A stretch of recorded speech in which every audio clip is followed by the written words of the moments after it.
Il faudra rétablir la société israélienne et c'est là la responsabilité de tous. Les jeunes, vous devez penser à vos communautés.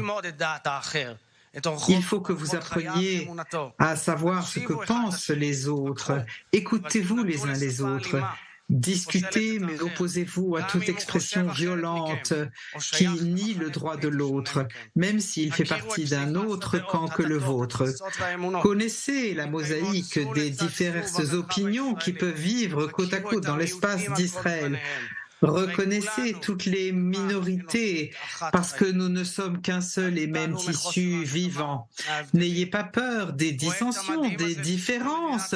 Ce projet magnifique et l'État d'Israël appartient à chacun et chacune d'entre nous, chacun et chacune d'entre vous ensemble et séparément. Il faut apprendre à écouter celui qui est différent de moi, savoir parler avec lui, le comprendre et comprendre que malgré les différences, nous sommes frères et sœurs et c'est ce qui pourra assurer une société modèle.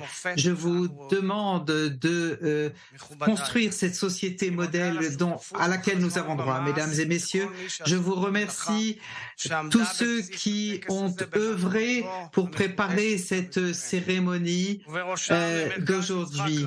Merci au Centre Yitzhak Rabin sous la direction de Dalia Rabin et son équipe. Noah, cher Noah, il y a 20 ans pratiquement, dans un discours dont je me souviens, vous nous avez rappelé que cette journée de deuil national est une journée de deuil privé, une journée de deuil d'une famille qui a perdu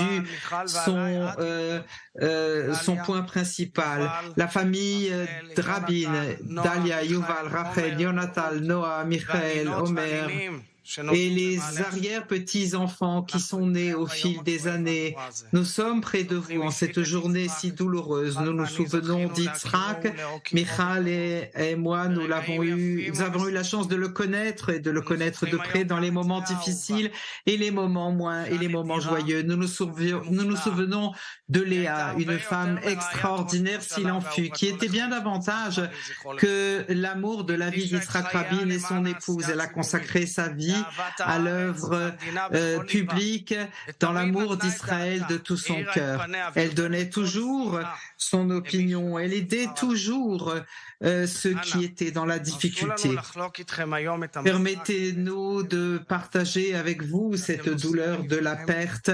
Vous portez dans vos cœurs cette douleur au quotidien. Que la mémoire d'Yitzhak et Léa Rabin soit bénie et au cœur de la mémoire du pays pour toutes les générations à venir.